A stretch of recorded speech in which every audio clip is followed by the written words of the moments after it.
It's a mighty long way, but we can make that walk from there to here. There, of course, is the past. Here is our yearning for civil rights and racial justice. I think that might have been the way Theodore Parker felt when he spoke about the arc of the moral universe before the Civil War. And I believe Parker understood clearly that the arc does not bend on its own accord. The arc of the moral universe bends toward justice only and only when we act together and apply our collective strength, bending toward justice.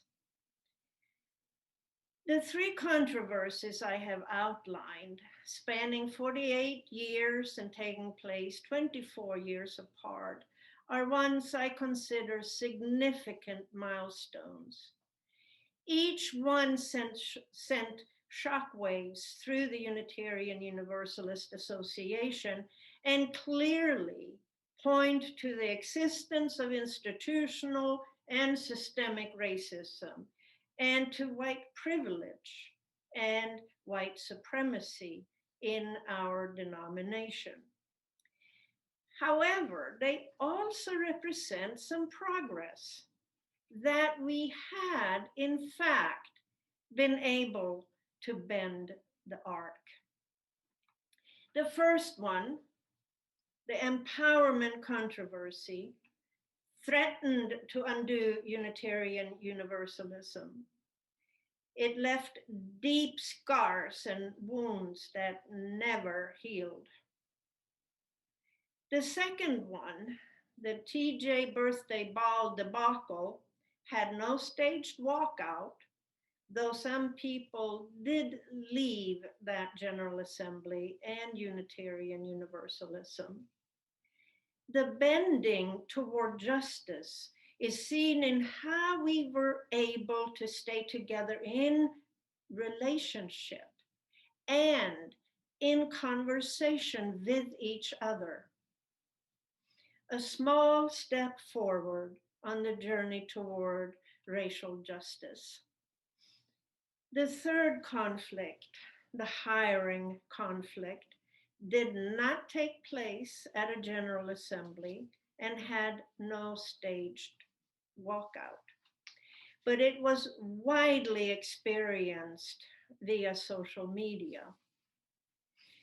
The bending toward justice at that time is seen in how the UUA Board of Trustees appointed 3 Black people to serve as acting co-presidents of the association. Another small step forward. And though we made progress, the pace was too slow, way too slow. Since the merger in 1961, there should have been much more bending toward justice, much more. Now, as an immigrant, I learned about slavery, race, and racism in this country.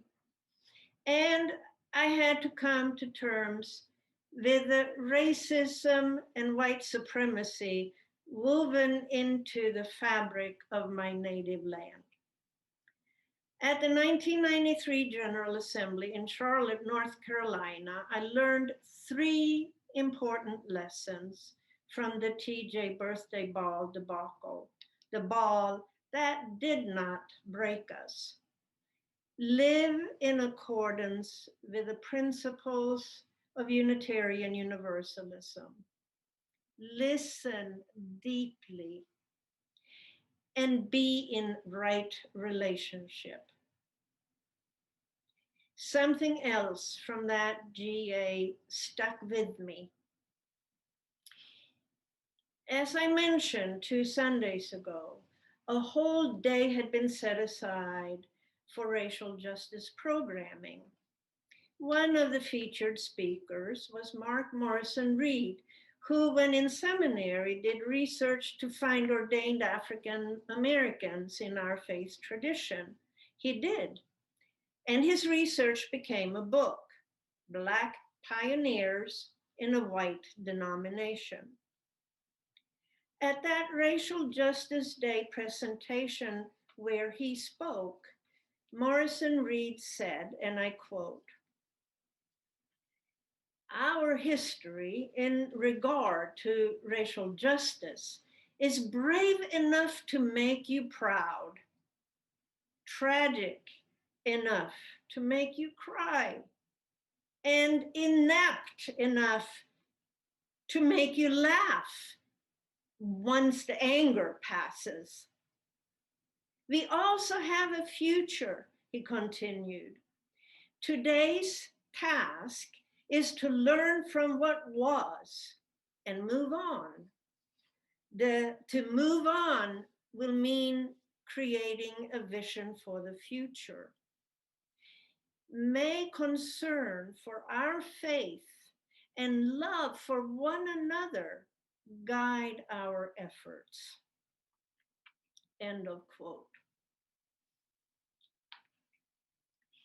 In the hiring debacle of 2017, while thinking about these three milestone controversies, it became clear to me that it is essential to be vigilant and intentional about racial justice, to be true to the principles and values of Unitarian Universalism. We have the responsibility to learn from what was, to better understand white privilege and white supremacy, and to be true to our shared vision of justice for all. And I must add, as profoundly tragic this pandemic is that we are living through right now, as horrid as the past 4 years of hate mongering and incompetence has been, and as spine chillingly frightening the January 6th insurrection was, I think we're standing at the cusp of a paradigm shift. And I believe we can walk from there to here to make real the goal we have for a world community with peace, liberty, and justice for all. At hand is the opportunity to dismantle institutional and systemic racism within our faith tradition, within our congregations, and within society at large. We can do this, and we will all be richer for it. Bending toward justice. May it be so.